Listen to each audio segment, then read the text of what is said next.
Welcome to Fearless with Jason Whitlock. I am Jason Whitlock, your host. Happy Monday. Thank you for joining me.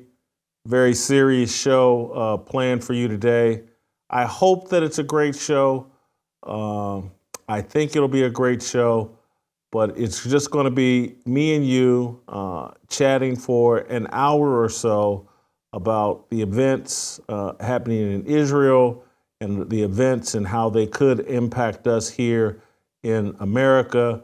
Look, I am not on the firmest ground here, but I spent the weekend thinking, talking about, reading, trying to figure out what time we're living in and what's going on. And so to the best of my ability, I'm going to unpack that here today. Allow me some grace as I talk about these things. This is a moving target, and we're in some uncharted waters, in my opinion, and I'm certainly in uncharted waters talking about this, but I feel like the stuff that went on in football and the sports world all seem very insignificant in comparison to America perhaps being drawn into a military conflict that could draw the entire world into a military conflict and potentially World War III. And so I want to share with you all my thoughts. I would love for you all to share with me your thoughts as I'm discussing this. So please hop in the comments, hop in the live chat, tell me what you think. I'm still in a process of just trying to learn and discern and understand the time that we're living in and all these events that are going on around the world. And so I'm open to your perspective as well, as I always am, but I'm actually inviting your perspective. So if you could, on YouTube, leave a comment. If you're listening on Apple, write a comment, tell me what you think. If you would like to email me, fearlessblazeshow@gmail.com. I would love to hear from you all, what you think, who you think maybe we should be bringing on as a guest to help us better understand this. Do all of that today as I walk you through my perspective to the best of my ability right now. Before I do that, I want to talk to you guys about my favorite new sponsor, CB Distillery. CB Distillery offers a full range of carefully formulated CBD and other plant-based solutions, packed with whole-body healing plant compounds and vital nutrients. 100% clean ingredients, no artificial colors, flavors, or preservatives, recommended by Dr. Kevin Frey, the Mayo Clinic trained internist and preventative health specialist. If you're frustrated with a health concern that's not getting better, try CBD from a source that I trust, that my family trusts, cbdistillery.com. Need better sleep? 90% of customers report better sleep with CBD. Could you use more calm? 81% say CBD helps with stress and anxiety, suffering with pain after exercise, like me. I'm part of the 80% report less pain after physical activity. Enjoy better focus and concentration. Visit cbdistillery.com and enter my promo code FEARLESS for your discount. No prescription required. That's cbdistillery.com. Promo code FEARLESS for 20% off. That's cbdistillery.com. I can report back to you. One, I use the ointment to help me with the aches and pains of working out. My mother and sister-in-law have been using their products to help them get a better night's sleep. They're raving about their improved sleep and how refreshed they feel using these products. cbdistillery.com. Use my promo code FEARLESS for 20% off. All right. So without further ado, let me try to, and I'm not going to call this a fire starter. I'm going to call this a conversation with Jason Whitlock about Israel, Hamas, Iran, and the situation over in the Middle East. And I got to unpack this in a way that makes sense for me and makes sense for this audience. I am no expert on Middle East politics, what has gone on between Jewish people and Muslim people in the Middle East. What I believe, have some expertise and insight into offer us as American is an examination of what we should think and what we should be feeling as Americans about this issue and about why this issue seems so cloudy and so confusing. How did we get to a point where I believe none of us know what to really think and how we should actually feel? Yes, we should be shocked and to some degree outraged by the violent attack on Israeli citizens. No question, shocked and outraged is appropriate. But a full understanding of how we got here and why things like this are transpiring, I think that issue is a tiny bit more complex. And I am struggling with, I don't know where to turn for rock solid information. And what it made me think about was this whole mentality, this whole movement that has been transpiring in America for the last 20 years, it seems like, that diversity is the end all be all. And so I'm going to connect it and tell you why I'm thinking that way. I'm not driving us off the road immediately. But there's this belief in America, and maybe it's global, all I can talk about is in America, is that diversity is our strength. Every time we turn around, someone is telling us that diversity is our strength and that we should be so proud and so inclusive of diversity. The left says this on a constant loop. And I just want to play some clips. And again, I know many of you in the audience already know this, but part of me doing this show is inviting my audience, which is a lot of my audience has been sports driven, and we're kind of new to fully understanding what's been going on in the culture. But I want to play some of these clips of Barack Obama, Bernie Sanders, Nancy Pelosi, these people talking about diversity being our strength. And I'm going to tell you why this is problematic on the other side of that. So let's just play 2 or 3 of these back to back of these Democrat politicians and influencers and leaders talking about diversity being our strength. Together, all of you remind us that America is and always has been a nation of immigrants. Throughout our history, immigrants have come to our shores in wave after wave from every corner of the globe. Every one of us, unless we're Native American, has an ancestor who was born somewhere else. And even though we haven't always looked the same or spoken the same language, as Americans, we've done big things together. We won this country's freedom together. We built our greatest cities together. We defended our way of life together. We've continued to perfect our union together. That's what makes America special. That's what makes us strong. The basic idea of welcoming immigrants to our shores is central to our way of life. It is in our DNA. We believe our diversity, our differences, when joined together by a common set of ideals, makes us stronger. And I'm running for president because I believe that we have to have leadership in this country who has worked with and have the experience of working with all folks. And we've got to recreate the Obama coalition to win. And that means about women, that's people of color, that's our LGBTQ community, that's working people, that's our labor unions. But that is how we are going to win this election, and I intend to win.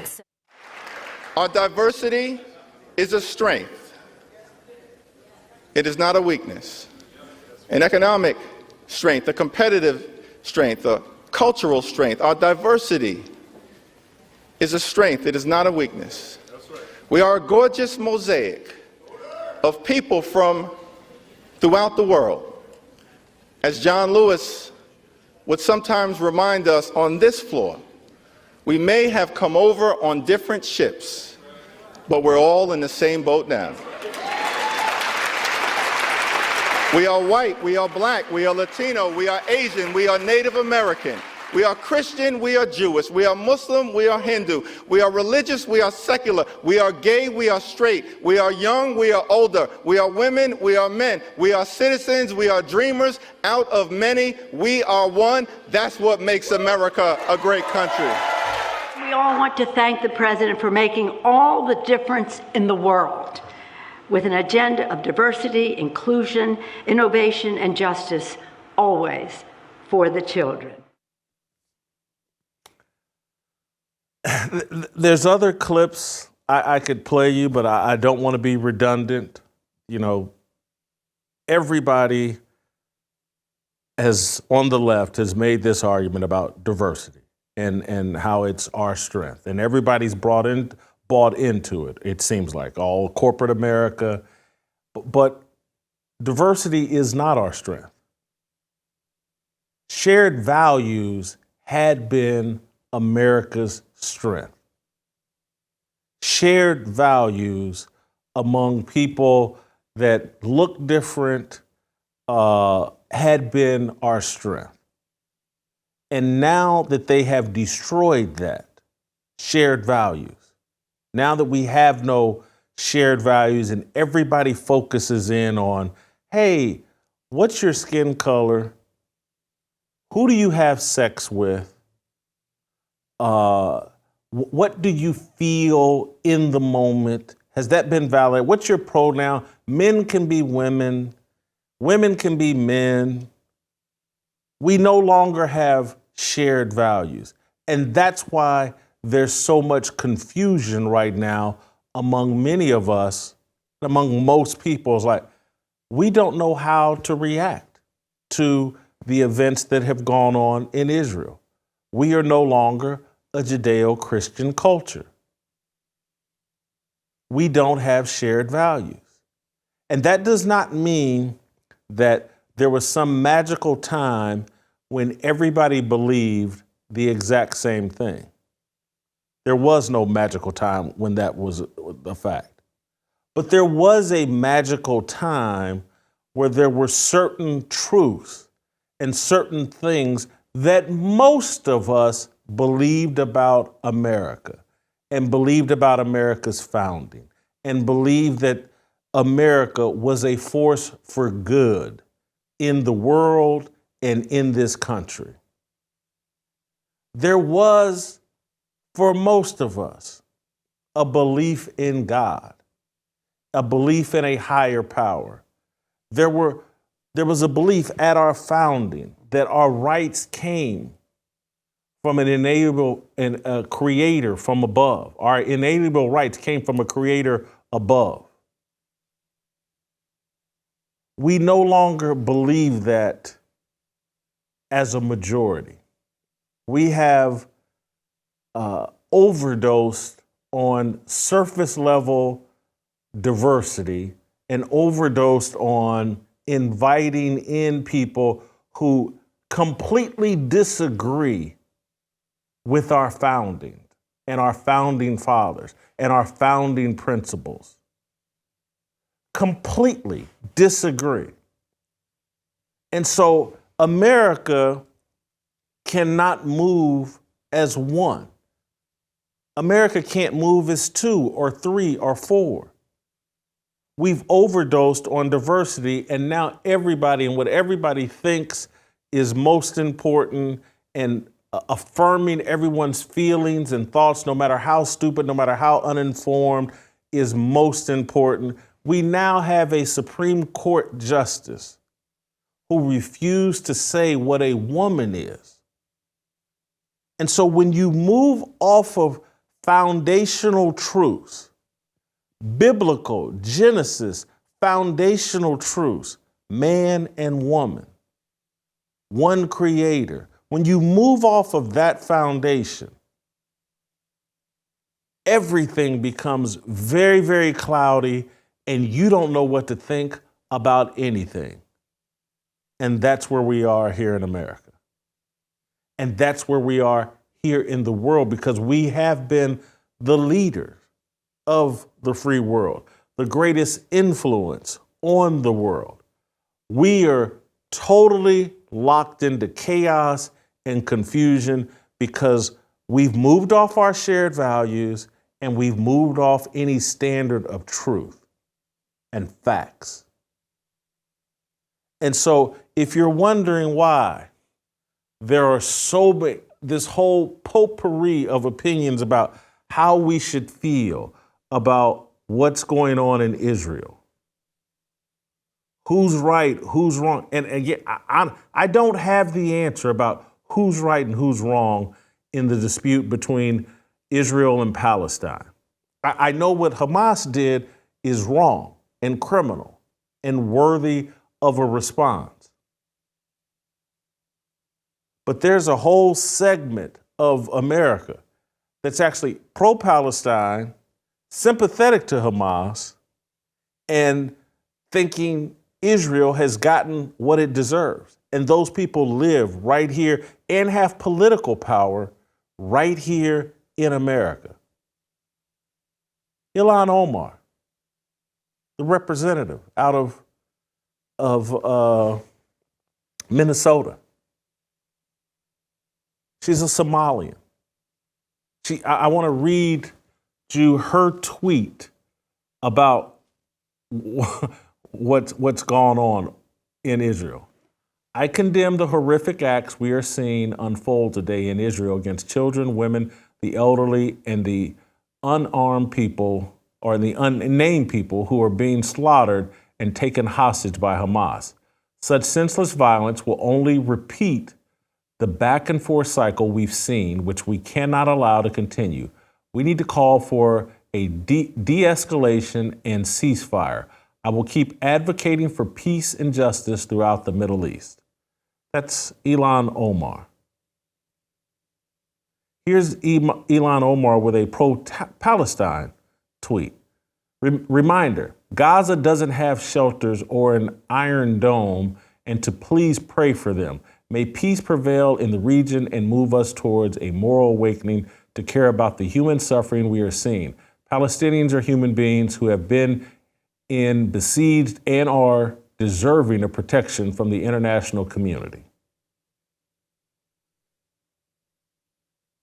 Ayanna Pressley, here's her ceasefire tweet. These devastating attacks on Israelis are deeply alarming, and my heart breaks for the victims and their beloved and their loved ones. We need an immediate ceasefire and de-escalation. It is long past time to stop this cycle of violence and trauma and work toward a just and lasting peace in the region. So that's one side of the argument that's going. And I'm not going to rip or shred them. I'm just going to say these people have been elected to political office here in the United States of America. That's their position. Here's the other side of the coin. Ben Shapiro from the Daily Wire. Hate, and he quotes the Bible first. Hate evil, you who love the Lord, Psalms 97. We have a moral duty to hate perpetrators of rape, kidnappers of children, mass murderers of innocents. There is no moral equivalence. There is no cycle of violence. Hamas is the face of evil.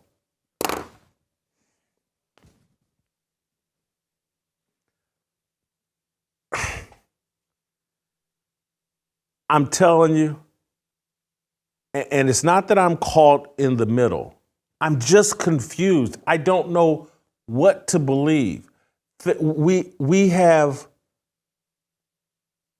so overdosed on diversity and so minimized shared values that people of great political influence across America have wildly disparate views about what's going on in Israel.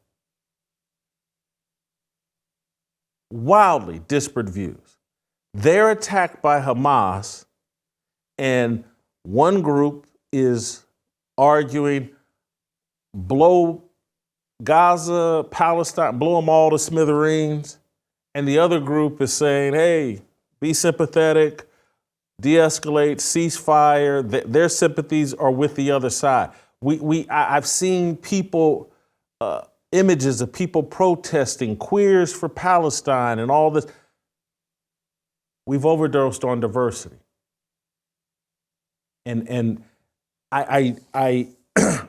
we've minimized shared values.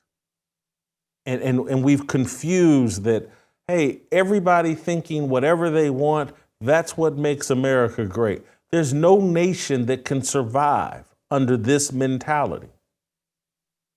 It just cannot be done, particularly when the leaders of the nation have opened our borders and have allowed any and everybody to come into our country.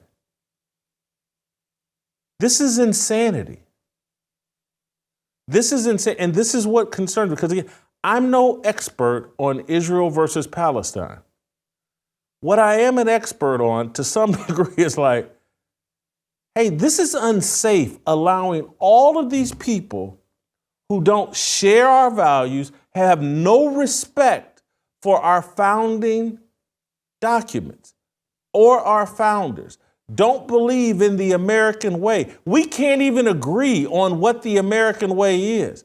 And we're allowing people just to storm through our southern borders, making all of us vulnerable. I'm not fear-mongering. I'm telling you the facts. When you look and see the thousands and thousands and millions of people that we've allowed come through our southern border, we are every bit as vulnerable as Israel. And the people that raise their hand or raise their voices in complaint about, hey man, I hear your diversity talk, but we just can't let any and everybody up into our country. We can't let people that don't share our values just come into our country. We have to agree on what our values are. There was a time when we agreed on what American values were and are. And that's what made America great. And that's what allowed us to overcome all kinds of injustices. That's what allowed us to end slavery, end segregation, end Jim Crow, diminish, legalize racial discrimination. It was our shared values. I'm not saying everybody was on board, but there was enough of us on board with a belief in a higher power, with Christian values, that we fixed things here in America. Things improved. And then over the last 60 years, we've allowed everybody to promote this diversity is our strength. And we don't need shared values. We just need everybody to have a seat at the table to voice their opinion about any and everything. And that's how 3% of the population, what had been the LGBTQ crowd, the alphabet mafia, that's how they've come to dominate the American political conversation. That's how they became the untouchables. And the whole society is being remade to favor and cater to them. Diversity, inclusion, when that becomes the standard, instead of promoting and realizing and being thankful for the shared values that made this country great. That's what's so annoying and frustrating for me. I see so many people that express and show no appreciation for the blessing of living here, being born here in America, the freest place on the earth, the safest place on the earth and I'm going to get down to the nitty gritty of it, for black people, safest, most prosperous place on earth for black people. And we've let a group of leftists and Marxists and all the people that diversity, convince us that living here in America is not a blessing, it's an actual curse.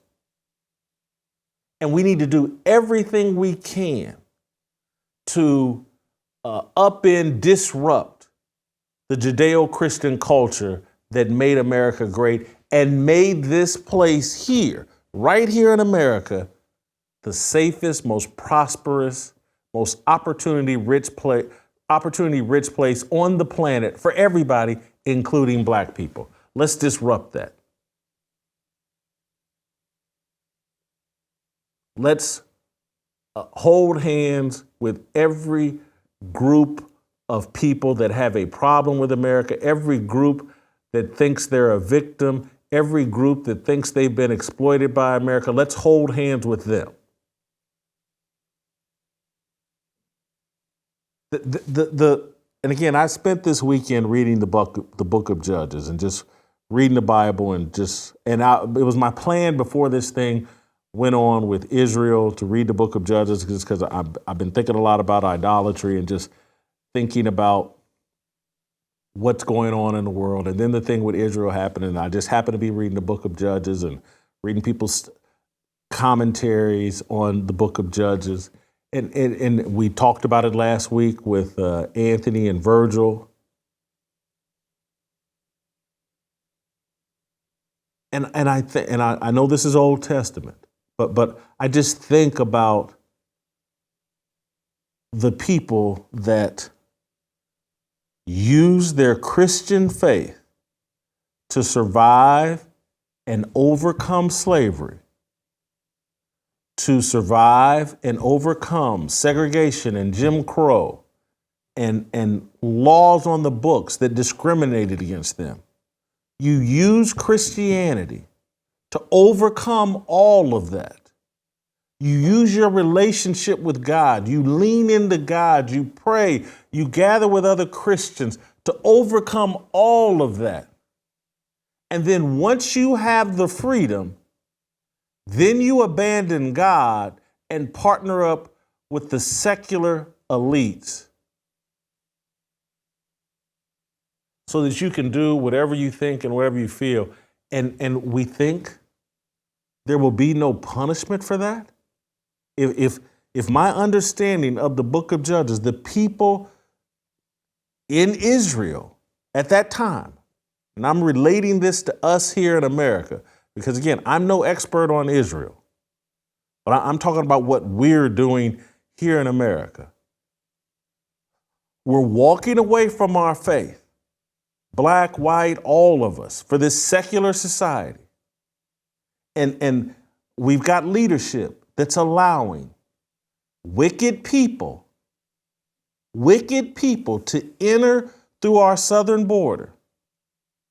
People that don't share our values, have no respect for what had been our values. And if my understanding of the book of Judges is correct, God used wicked people to punish the people in Israel that abandoned him, that should know better. That's what we're setting up for here in America. Those of you that, and again, it's not just, don't just wag a finger at the left. Wag a finger at yourself. I'm wagging one at myself because I've been a part of abandoning God, abandoning my beliefs, living a very immoral lifestyle. There's a price to pay for that. When God has been as good to you as he's been to us here in America. And so I look at what's going on in Israel and say, going to pray for them. I want them to receive justice. But I live here in America, and I'm worried about us in America. I look at what's happening in Israel and say, whoa, that could be us very soon. We're ungrateful. We've abandoned God. We have one of the most immoral societies going. I'm not some prude, but we have little kids being dragged to drag queen shows. We have teachers in second and third grade trying to talk to our kids about their sexuality. We have presidents of the United States calling gender mutilation gender affirming care. We're normalizing boys and men competing in sports against girls and women. Everything, we're radical materialists. We flaunt our wealth. We have no honor. And there will be a judgment for that, in my view. And so I look across and say, what's happening? Oh, but for the grace of God, for now, there go us. But all the pieces are in place for us to have domestic terrorism in a real way. All these people we've let in across the border we know nothing about, that have no respect for us and our way, and all the justification. And again, we can sit around and talk about how wicked they are. But my understanding of the Bible and what I read in the book of Judges is like, we need to be addressing how wicked we are and why we're falling out of favor. You know, I'm saying this because I don't have a full understanding of Israel, but I have an understanding of America. And America is one of the greatest blessings God has ever bestowed on a group of people. Are we grateful for it? Have we protected this blessing? Have we stayed in alignment with God to thank Him for this blessing of the United States of America? The greatest country on earth? The place that solved slavery, solved segregation and discrimination, created more opportunity for everyone else. Are we grateful for that? Or have we allowed people to convince us that America is the great oppressor and that America and Christianity, that's the real evil? Have we walked away from our faith? And I'm not talking about just people that don't go to church. I'm talking about many of us that go to church, but don't the rest of the week. Every other hour that we're not in church, none of our behavior is in alignment with God.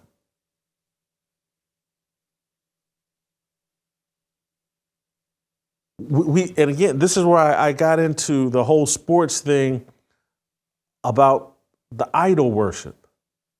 And again, reading the book of Judges and what God had these altars of worship destroyed. I felt silly attempting to watch NFL football on Sunday. I felt silly because these big, gigantic, enormous stadiums that are altars for us to go worship instead of worshiping God on Sunday. I felt silly doing it. And so this Sunday, I watched as little NFL football as I've probably watched in maybe ever since I've been watching football, or since all the games started coming on TV, there used to be a time when you could only get 1 or 2 games on TV on Sunday. But I watched as little as I could because, one, I was so distracted reading Judges and reading other people's interpretation of Judges, and I just wanted to put my focus on God on Sunday and just trying to understand. But I just felt silly because we've been walked into a very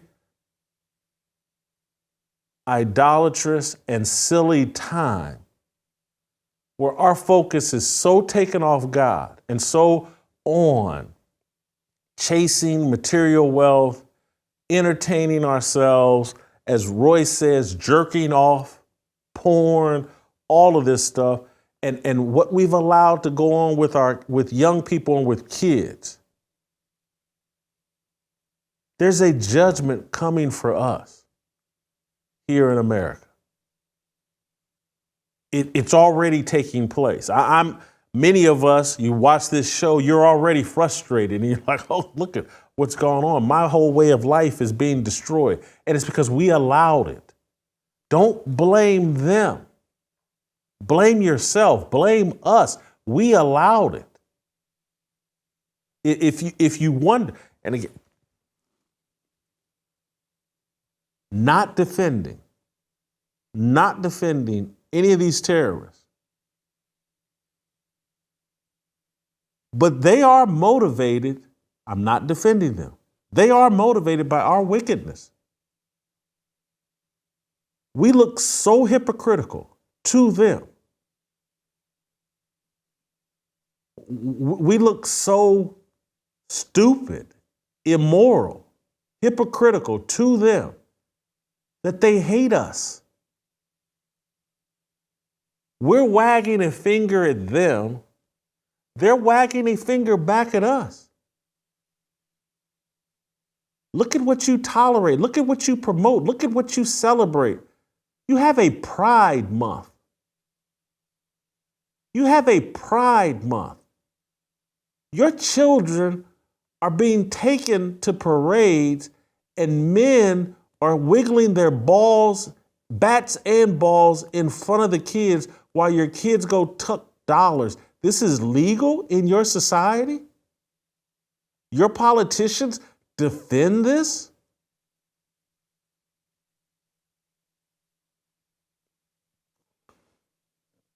You got a Supreme Court justice who won't say what a woman is? They hate us. I gotta be, and I can get in trouble. I don't care. I'm just telling you what I really think. It's like, I hate us too. We're so hypocritical. We're so fraudulent. The stuff that we're tolerating. The number of people in the past 5 years that I've talked to that are well aware, like, America really should be destroyed. The crap we got going on here. The number of people that I've heard say, man, I'm ready to go home. This is too crazy. I ain't talking about 85-year-old people like my mother. I've heard this from young people. Like, man, this is crazy what's going on, what we've done. And they don't fully understand, but again, we've turned away from God. We've bought into this whole diversity, equity, and inclusion, that diversity is our strength. That there are no values that we all should share and that we all must protect in order to remain the greatest nation on the earth, in order to stay in God's goodwill, in order to show gratitude for being born here. That's all I could think about, the first 50 years, 45 years of my life. Like, what an incredible blessing to be born here in America, of all the places I could live. And so it's like, for Black people, our narrative, our celebration should be, oh my God, God delivered us to America. We got here, and our ancestors suffered so that we could receive this blessing of being here in America. Our ancestors suffered so that we could experience this blessing. And this is how we repay them? By joining a movement that has no respect for America, that wants to upend and destroy America. This is how we repay them? This is how we repay God? It is so crystal clear that being here in the safest, most opportunity-rich country on the planet, this is an incredible blessing. Is that how we treat it? Is that how we talk about it? Is that how we behave?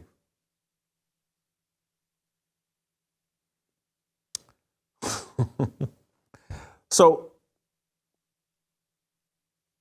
because of this silly time that they've created, this silly culture, and I talked about it last week or the week before about this clown world that we created. It's like yesterday, I'm again, I'm not watching much football. I'm reading the Bible and talking with people, trying to understand what's going on here. And occasionally I'm looking up and taking a peek at what's going on in the football games. And I kept seeing this commercial for 60 Minutes and what was going to happen on 60 Minutes last night. And I was sitting there like, Israel is under attack, and we could be moving towards World War III. And you got to, again, because I'm 56, you guys are, a lot of the audience is old enough and remembers 60 Minutes used to be a serious journalism program. Now, I'm not saying they got everything right, because they didn't. But when major world events like this went on, when something this critical, when something that could provoke Iran and other countries in the Middle East to attack Israel and force America to have to get involved, and perhaps force China and Russia to choose a side and get involved. This is what's going on is very, very serious. And so when things like that used to happen, 60 Minutes would pivot on a dime and cover it and get on a major newsmaker to talk about these issues in a serious way so that we would be informed. But we're at such, it's dangerous for before I get to the 60 Minutes, I want to show you what Gretchen Whitmer, governor of Michigan, had to say. And it again, this is when you overdose on diversity and there are no shared values. Israel gets attacked by Hamas. It's an event that could spiral out of control and lead to World War III. Here's what a governor has to say to protect herself or himself in their political office. I've been in touch with communities impacted by what's happening in the region. It's abhorrent. My heart is with all those impacted. We need peace in this region. She's afraid to say Israel. She's afraid to say Hamas. She's afraid to say Gaza. She's afraid to take any position. She just put out a couple, 2 or 3 sentences of platitudes because she's got a Muslim voting base. She's got people that are in support of Hamas and Palestine. She's scared to death. She's not speaking to a group of people that have shared values, a shared worldview of any kind. She's speaking to a bunch of special interest groups throughout Michigan. And so she has to say nothing. And that's where America is. We're so uninformed. We have so many people on television and newspaper that answer to Pfizer and Big Pharma and Moderna and Johnson & Johnson, that we don't know where to turn for truth. Because Big Pharma is actually speaking on cable TV and on regular TV. And Big Pharma just wants you distracted and just doesn't want, they want you uninformed.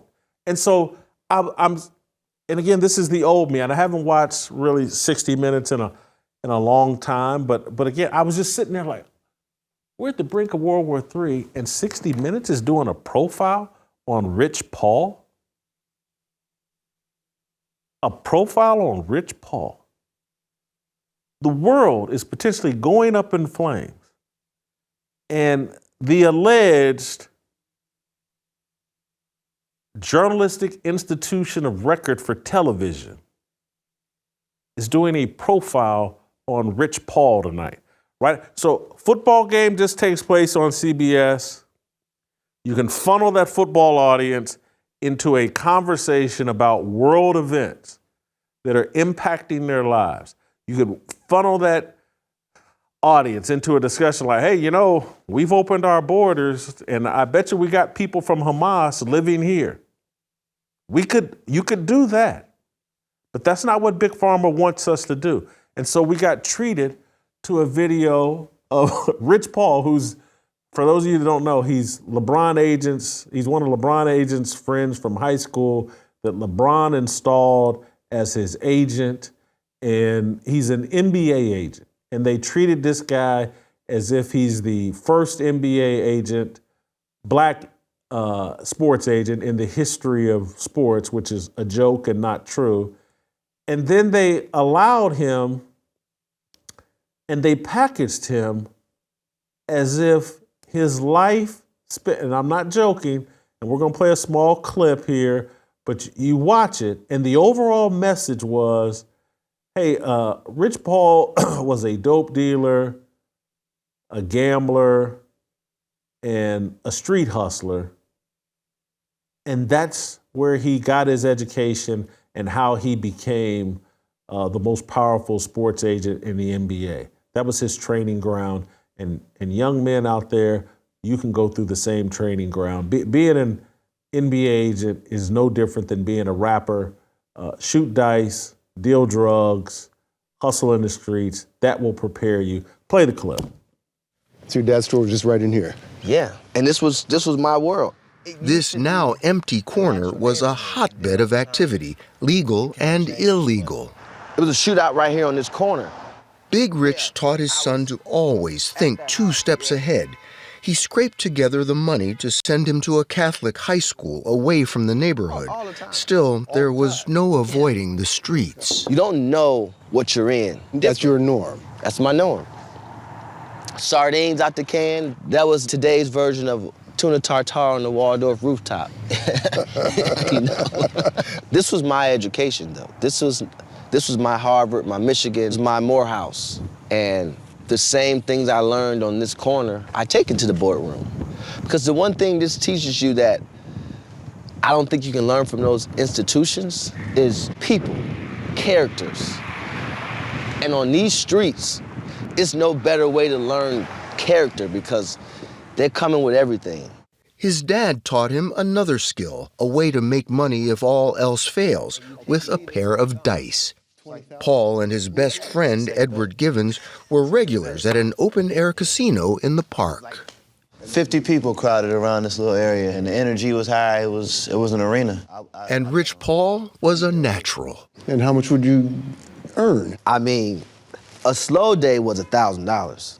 And a not slow day? You know, 4 or 5. $4,000 or $5,000. Yeah. Easy. When you were 14, 15, 16. Oh, yeah. What did you learn from this experience? You gain a resilience here. We won majority of the time. But you also had to learn how to lose.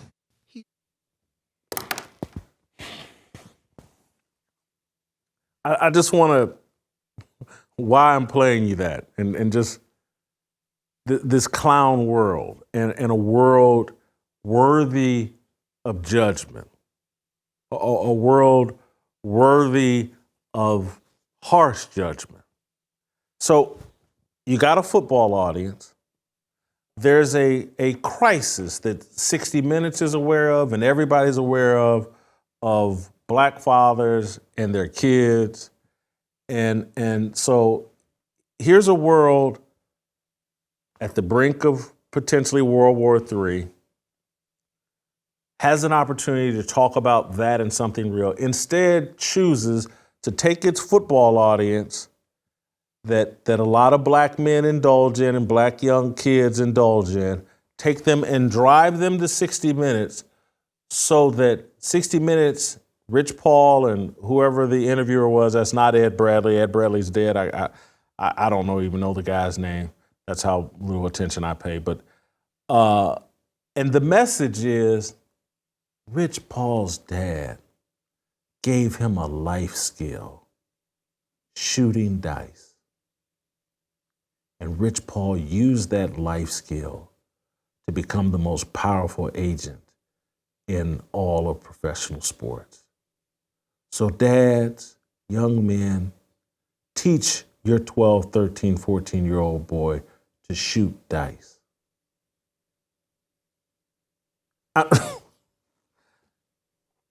When I say a world and in worthy of judgment, harsh judgment, that is the message they're sending. And again, every message that comes from corporate media is satanic and evil and intended to destroy. The truth about Rich Paul is that LeBron James, one of the greatest athletes of all time, a guy that God smothered with athletic gifts in the womb, is using that blessing from God to empower his buddy, Rich Paul. I got no problem with it. That's how LeBron wants to use his power. But then to take that and say Rich Paul, who literally just fell into a relationship with LeBron James and is riding LeBron James's back, and that's why he's got a sports agency, and that's what's made him a great sports agent, is he's representing one of the most physically gifted human beings of the last 50 years. But 60 Minutes will tell you, no, it was his dad that taught him how to shoot dice. And earlier in there, we didn't show you, it was, his drug dealing. And then later they get, Rich Paul analogizes what he was doing on the streets, dealing drugs, shooting dice, hustling. He analogized it to Bill Gates and Jeff Bezos, and they're just hustlers just like me. And the whole message was just sent out there to young people. Yeah, these streets are going to prepare you to be the next Rich Paul. Rich Paul isn't prepared and has never been prepared to be Rich Paul. He's LeBron's friend. LeBron has propped him up. It's great they built an agency. It's great LeBron popped up his friends. But you don't have to sell it to us like dealing drugs and shooting dice is what made this guy a great agent. And so dealing drugs, shooting dice, and again, you got to watch the whole thing. He's talking about 30, 40 guys. That's how you get killed. That's how you end up in jail. The overwhelming majority of people that Rich Paul was hustling with, shooting dice, dealing drugs, those guys ended up in jail. They're not NBA super agents. They didn't become best friends with LeBron James. That's an evil, wicked message. It's an indication of how corrupt and away from God our society and culture is, that we would sell this message on a powerful television show. Having a chance to educate people on an international conflict that could endanger our safety here in America. Nah, we ain't got time for that. We're gonna run Rich Paul out here, Adele's boyfriend, and pretend like, shooting dice and dealing drugs is a great education for how to operate in the boardroom.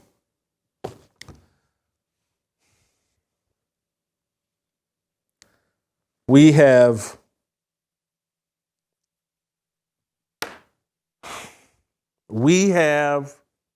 sold out God, and we're very vulnerable. That's my takeaway from what's going on in Israel and Hamas. That God uses wicked people to punish the people that should know better, the people that he favored, the people that he blessed the most. God will use wicked people to punish them for abandoning him. America, we've been favored. We've been blessed by God. We've abandoned him. We've allowed the satanic people to take over all of our institutions. And we just hope that it all goes away and one day it's going to snap back to normal. It's not. We have to repent, all of us. Even those of you that are sitting around, well, it ain't me. I didn't have anything to do with it. I go to church every Sunday. I don't hang at the strip club. I don't do this. I don't do that. I just mind my business. We're called on to do more than that. And keeping a society and culture that just pretends to care about God. That's not a high bar to reach. We just need to pretend at this point because we're not even pretending. We're not even pretending. We've all fallen into the secular trap. We're all trying to make peace with the nut jobs and the satanic people that just everything is about their feelings. And if I feel like a man today, you got to respect it and use my pronouns. And if I want to sexualize your kids and take them to a drag show or whatever, you just got to go for it. You got to go with it, or you're a homophobe, or you're afraid of being called racist. If you say, no, I'm going to stand on these Christian values. We're all cowards. Oh, we don't want to be canceled. Oh my, what about my kids? What about putting them through college? I just got to put up with this until I get my kids through college. Or, oh, my wife will leave me and blah, blah. It's all a bunch of excuses because if we really believe, God will provide. And so we're going to be, at some point, reduced to a level where God will be our only salvation. And there's going to be a lot of suffering before we're willing to admit that. But it's coming.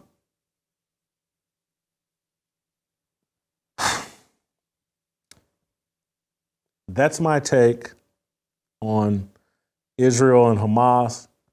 I've put out, for those of you that want, in the morning, we'll have me and Steve Kim in the morning. We'll release some stuff on YouTube talking about NFL quarterbacks and talking about a little daily dose of Deion Sanders for those of you that want some lighter stuff. But today I couldn't be light.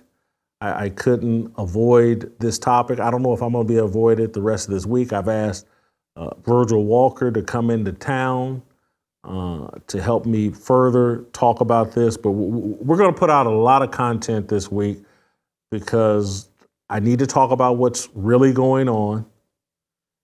And I want to provide you a little bit of entertainment. And so we're going to put out a lot of content this week. The shows will probably be a bit more serious, and then we'll put out some separates of some of the lighter stuff and some of the inconsequential stuff. But this stuff is too important not to talk about. This stuff, what's going on right now, could impact your kids and your grandkids moving forward, their safety, their way of life here in America. And so I wanted to talk about it today, and we'll probably talk about it again tomorrow. Thank you for tuning in. We'll play tomorrow, and we'll see you tomorrow.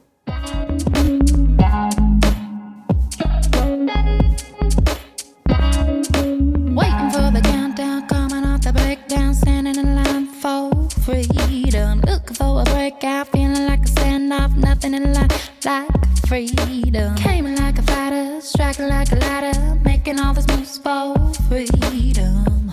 I want freedom.